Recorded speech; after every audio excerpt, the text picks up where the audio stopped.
Bismillahirrahmanirrahim. Assalamualaikum warahmatullahi ta'ala wabarakatuh. Anak-anak ustazah sekalian, hari ini kita akan sambung Tasawuf Islam pelajaran 2 di bawah tajuk Sistem Keuangan Islam, iaitu di bawah tajuk kecilnya ialah 1.2.3 Peranan Institusi Keuangan Islam dalam mengurus muamalat Islam. Sebelum kita tengok tajuk ini dengan lebih mendalam, kita tengok dulu apakah yang dimaksudkan dengan institusi keuangan Islam. Institusi keuangan Islam ialah badan atau agensi milik kerajaan dan swasta yang mengutip keuangan dan mengagihkannya mengikut muamalah Islam. Maksudnya ialah kerajaan akan mengutip sumber keuangan Islam seperti melalui zakat, wakaf dan sebagainya, dan akan mengagihkan harta-harta tadi mengikut kehendak muamalat yang ditetapkan oleh Islam. Institusi keuangan Islam sebenarnya telah wujud sejak zaman Rasulullah SAW lagi, di mana institusi Baitul Mal telah ditubuhkan untuk mengumpul harta negara seperti melalui zakat, jizyah, ghanimah, al-faid dan sebagainya. Dan harta-harta ini akan diagihkan kepada orang miskin, anak yatim dan golongan yang memerlukan. Jizyah ialah cukai yang dikenakan kepada orang bukan Islam yang menetap dan berlindung dalam sesebuah negara Islam. Manakala ghanimah pula ialah harta rampasan yang didapati melalui peperangan, dan al-faid pula ialah harta yang dikuasai daripada orang bukan Islam tanpa melalui jalan peperangan. Jadi itu adalah antara sejarah institusi keuangan Islam yang mana telah wujud sejak zaman Rasulullah SAW lagi. Anak-anak sekalian, sistem keuangan Islam yang terdapat di Malaysia kita boleh bahagikan kepada 6 bentuk ataupun 6 jenis, iaitu yang pertama ialah perbankan Islam, yang kedua tabung haji, yang ketiga takaful, yang keempat zakat, yang kelima wakaf, yang keenam baitul mal. Di mana kita akan lihat secara terperinci apakah peranan institusi keuangan Islam di Malaysia yang ustazah sebutkan tadi. Baiklah anak-anak sekalian, kita sambung peranan institusi keuangan yang ustazah sebutkan tadi. Yang pertama ialah perbankan Islam. Perbankan Islam ialah institusi yang diwujudkan untuk menyediakan kemudahan dan perkhidmatan bank khususnya kepada umat Islam dengan cara yang patuh syariat.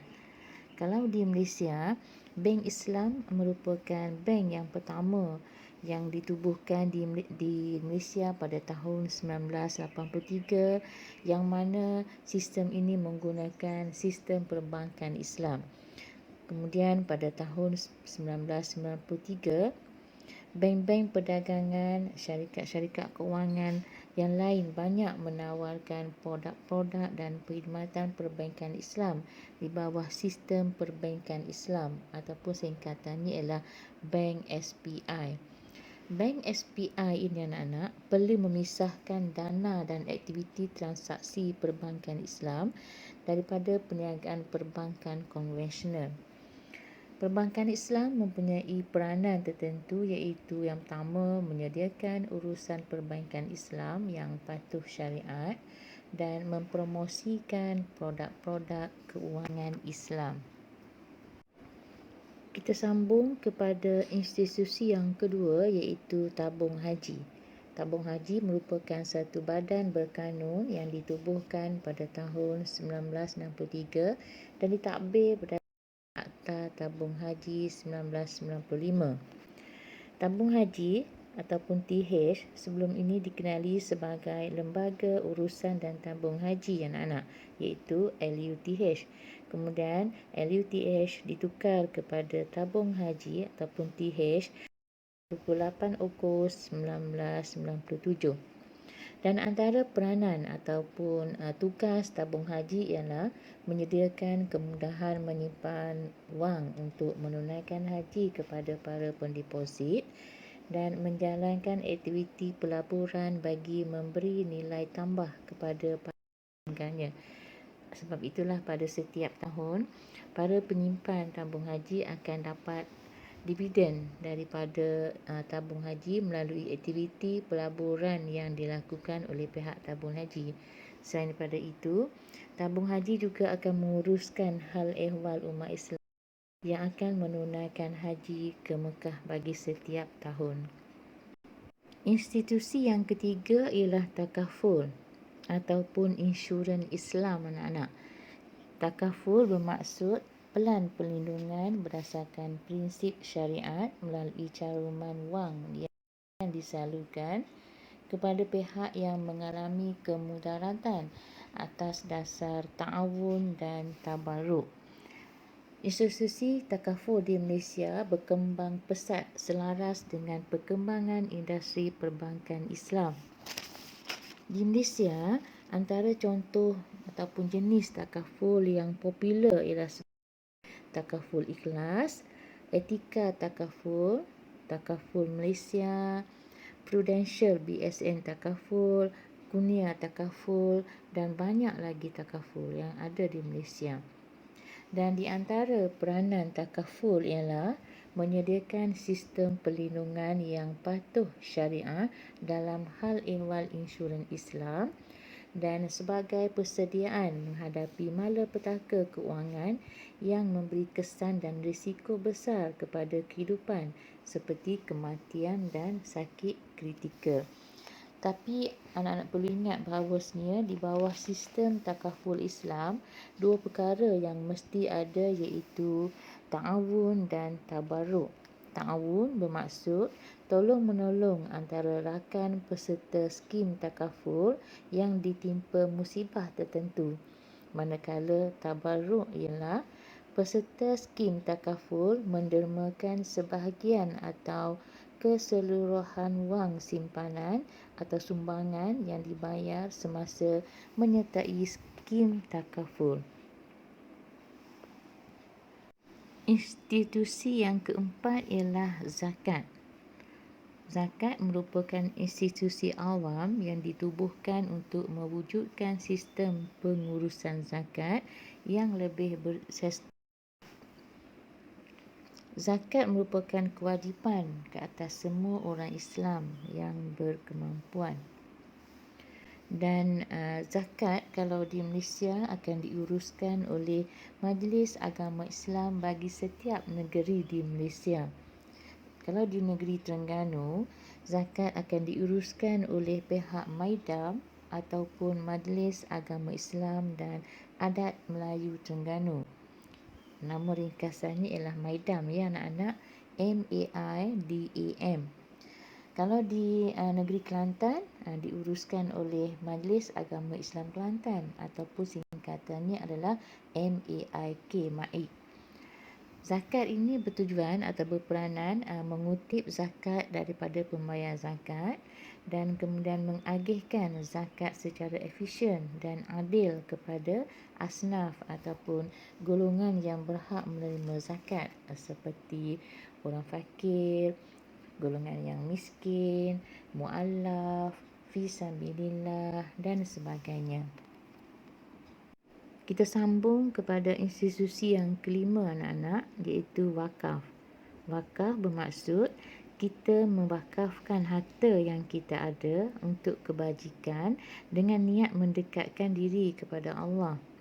Dan apabila kita mewakafkan harta kita, sebarang urusan jual beli, wasiat, pewarisan ke atas harta tadi telah disekat ataupun ditahan. Dan pengurusan wakaf dan pentadbiran wakaf adalah diletakkan di bawah Majlis Agama Islam setiap negeri yang merupakan pemegang tunggal kepada semua harta wakaf di Malaysia. Sama juga dengan zakat tadi anak-anak, yang mana kalau di negeri Terengganu, pengurusan wakaf adalah di bawah Majlis Agama Islam dan Adat Melayu Terengganu ataupun Maidam. Dan antara peranan wakaf ialah memastikan harta wakaf ditadbir dengan baik dan efisien supaya masyarakat Islam mendapat faedah daripada harta wakaf. Yang kedua, memegang amanah kesemua harta yang diwakafkan. Institusi keuangan Islam yang terakhir iaitu Baitul Mal. Baitul Mal ni anak-anak ialah menguruskan harta orang Islam yang ditadbir oleh Majlis Agama Islam Negeri mengikut Undang-Undang Pentadbiran Agama Islam Negeri. Jadinya, Baitul Mal ni juga adalah di bawah pengurusan MAIDAM kalau di Terengganu lah, iaitu Majlis Agama Islam dan Adat Melayu Terengganu. Jadinya, zakat, wakaf dan Baitul Mal di Terengganu diuruskan oleh pihak MAIDAM. Kalau di dalam gambar yang tertera ni anak-anak boleh lihat, Baitul Mal wilayah persekutuan di bawah MAIP, MAWIP, iaitu Majlis Agama Islam Wilayah Persekutuan. Dan antara peranan Baitul Mal ialah menerima pelbagai sumber keuangan dan harta secara terkumpul oleh negara seperti zakat, harta wakaf, cukai dan lain-lainnya. Dan kemudian harta ini akan dibahagikan semula kepada rakyat secara adil.